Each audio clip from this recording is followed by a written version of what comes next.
ख्वाजा सराओं से मुतल्लिक कवानीन क्या कहते हैं, क्या कोई कानून मौजूद है या नहीं, इस बारे में जानने के लिए हम यहाँ पर आए हैं एसएसपी ऑफिस में। एसएसपी सदर हमारे साथ मौजूद हैं, चौधरी मोहम्मद असद। उनसे जानते हैं कि कानून इनके मुतल्लिक क्या कहते हैं। Sir, thank you very much हमें वक्त देने के लिए। बताइए, ख्वाजा सराओं के लिए क्या कोई कवानीन मौजूद हैं?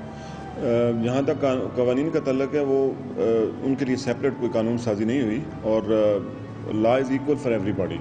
कोई अगर कोई गलती भी करता है या कोई इफ समबडी कमिट्स क्राइम तो उसको as per law of the land he will be tried. आप इतने अरसे से इस पुलिस के साथ काम कर रहे हैं, आपने कभी देखा कि किसी ख्वाजा सरा को पकड़ा गया हो किसी जुर्म में?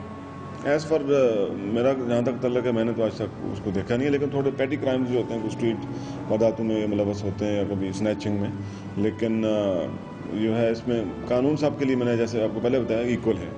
अच्छा, एक मसला हम देखते हैं कि किसी के खिलाफ अगर एफआईआर काट रहे हैं या कोई कंप्लेन आती है तो उसका आईडी कार्ड बहुत ज़रूरी होता है। इनका आईडी कार्ड नहीं होता तो कोई कॉम्प्लिकेशन नहीं आती इनके लिए दरख्वास्त लिखने में? आईडी कार्ड अगर किसी का आईडी कार्ड नहीं है तो उसमें कोई प्रॉब्लम नहीं है। सच नॉमिनेट उसमें उसका नाम और उसकी वल्दियत होती है तो उसमें हम अगर कोई मुलज़म है तो वो मुलज़म ही है, ठीक है ना। अगर किसी ने जब ट्राई होगा एविडेंस उसके खिलाफ आएगी, अगर कोई ख्वाजा सरा है वो if he has committed some crime, जब उसको ट्रायल किया जाएगा कोर्ट ऑफ लॉ में तो अगर वो इनोसेंट है विल बी डिक्लेयर्ड इनोसेंट, लेकिन जब उसने जहाँ तक कोई जुर्म किया है तो उसकी सजा उसको भुगतनी पड़ेगी। ठीक है, लेकिन एक और कॉम्प्लिकेशन की बात करूंगी कि अगर किसी मुजरिम को नॉमिनेट किया जाता है और पुलिस को उसको ढूंढने के लिए जाना पड़ता है, अब शनाख्ती कार्ड ही कोई नहीं है तो किस तरह से? जब एक नॉमिनेटेड अक्यूज्ड होता है तो वो सारी एम्बिग्विटीज दूर हो जाती हैं उसमें, क्योंकि जब फलां वल उसका फलां आ जाएगा तो उसमें we will be very clear about the offender, उसको हम डायरेक्टली विल बी। लेकिन मालूमात वो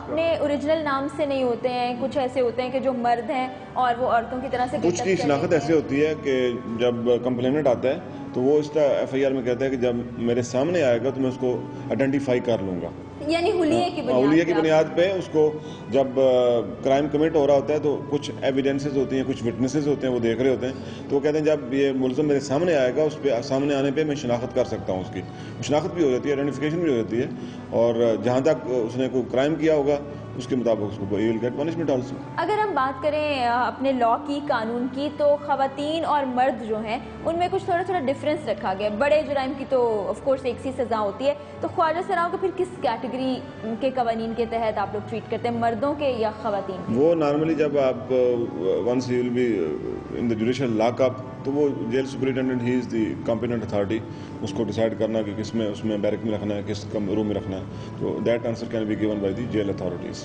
क्या कभी ऐसी कोशिश की गई कि इनके लिए अलग से कोई कवानीन बनाए जाएं या अलग से कोई बैरक बना दी जाए, क्योंकि ये अपने आप को दोनों जिन्सों से अलग समझते हैं और अल्लाह ने भी होना चाहिए इनके लिए, ऑफ कोर्स होना चाहिए, because they have to be identified separately. बाकी फॉरेन कंट्रीज में इनके लिए स्पेशल कवानीन भी हैं, उनकी कानून साजी भी हुई है और उनको स्पेशल लॉ के तहत उनको ट्रीट किया जाता है। अच्छा, जब इनको पकड़ने के लिए फोर्स भेजनी हो तो दो फोर्सेज हैं हमारी, एक मेल पुलिस ऑफिसर्स हैं, फीमेल पुलिस ऑफिसर्स हैं, तो क्या लेडी पुलिस को भेजा जाएगा? उसमें जब देखें किसी के घर पे रेड करते हैं, जब मुलज़मान को गिरफ्तारी की जाती है, उसमें लेडी पुलिस भी साथ होती है, लेडीज आती हैं, उनको they have to be tackled, और जेंट्स भी होते हैं। नॉर्मली मुलज़मान हैं, उनकी कैफियत डिफरेंट हो सकती है ना। ये जो हम देखते हैं सड़कों पे खड़े हुए होते हैं, चौरंगी पे इन्होंने बाज़ का ट्रैफिक भी ब्लॉक की होती है, मांग रहे होते हैं, इनके खिलाफ क्या कोई एक्शन हो सकता है? वैसे आपने देखा होगा कि मांगना गदागरी जो है इटसेल्फ हमारे मज़हब ने भी इसकी मजम्मत की है और ये बहुत बड़ी लानत है जो गदागरी है। तो इसमें ऐसा जब पीपल को कंप्लेन करते हैं कि किसी गदागर ने कुछ स्नैचिंग की है या कोई ऐसा किया तो उसमें एज पर लॉ एक्शन किया जाता है उनके खिलाफ। लेकिन भीख मांगना तो वैसे ही जुर्म है, आपको पता मुझे कि ये हमारा मज़हब इसकी बहुत सख्त मजम्मत करता है। कानून में तो इसको मौजूद नहीं है ना, कानून में तो नहीं है, लेकिन ये आपको बताया ना कि अगर इखलाकी जुर्म है और अगर कोई कमिट करेगा क्राइम उसी दौरान तो will be taken to task. बिल्कुल ठीक है, बहुत शुक्रिया, आपने बहुत से कानूनी पहलू हमारे साथ शेयर किए, आपने भी गुफ्तगू सुनी। एसएसपी सदर हमारे साथ मौजूद थे, चौधरी असद अली। उनसे हमने जाना कि क्या कोई कानून मौजूद है। कानून तो मौजूद नहीं, लेकिन कोशिश की जा रही है कि कुछ कवानीन बना दिए जाएं इनके लिए।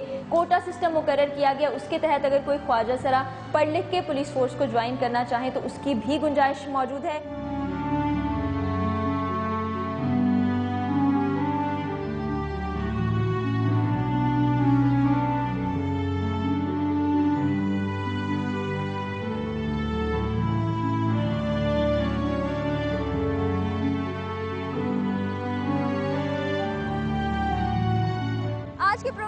बहुत से पहलू हमारे सामने आए।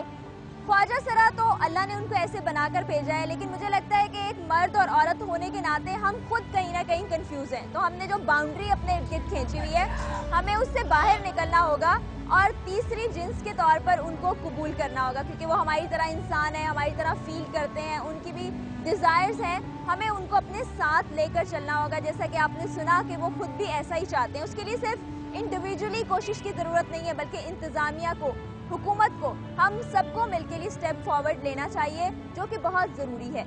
आज के प्रोग्राम को इसी बात के साथ इख्तिताम की तरफ लेकर जाते हैं। अगले हफ्ते फिर आपसे मुलाकात होगी एक नए मसले के साथ और कोशिश करेंगे उसका हल भी ढूंढें। अपने मेज़बान फरा यूसुफ को इजाज़त दीजिए, अपना ख्याल रखिएगा। अल्लाह हाफ़िज़।